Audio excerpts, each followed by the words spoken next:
Unicorn Island to flourish.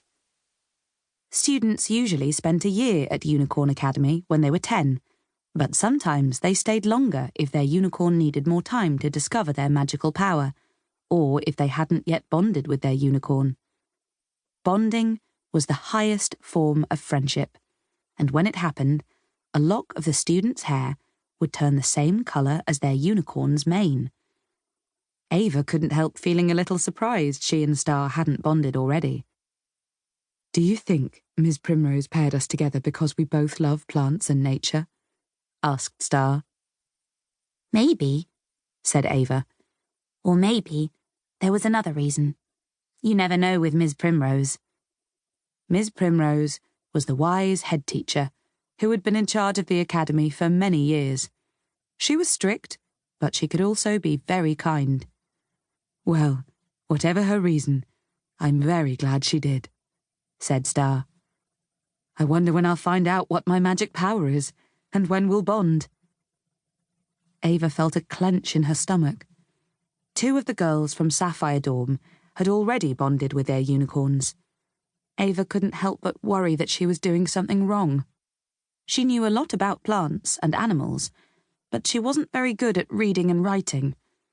What if Star never found her magic power, and they never bonded because she wasn't clever enough to help her? That would be awful. Star nudged her. "Shall we go and get your plants from the greenhouse?" Ava squashed her growing anxiety. "Aren't you forgetting something?" she said. "You haven't had any breakfast yet."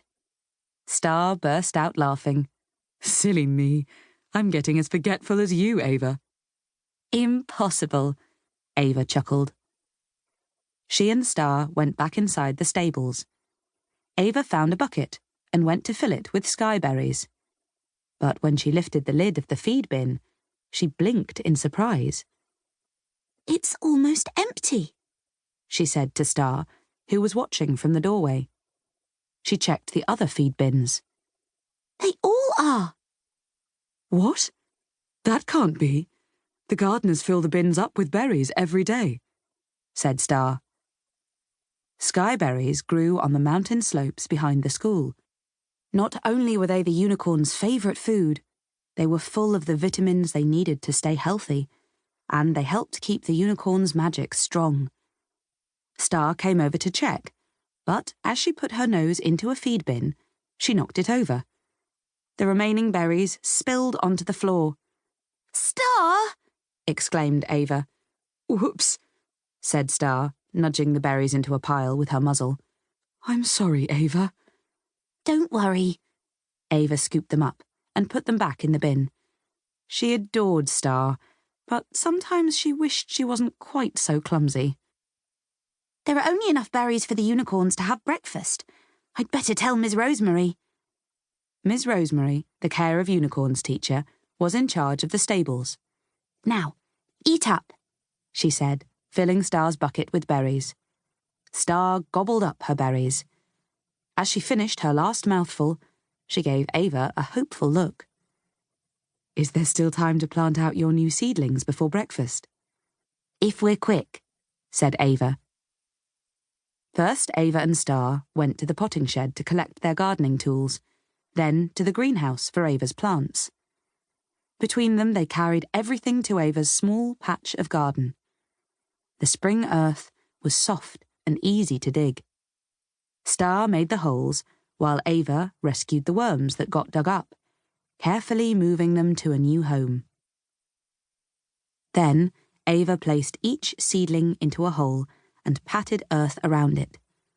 Star leaned over her shoulder. The last seedling was smaller than the rest. Star accidentally nudged it with her nose, and it fell over.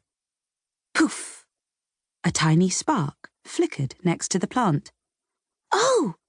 exclaimed Ava. "Sorry, I was being clumsy again," said Star anxiously.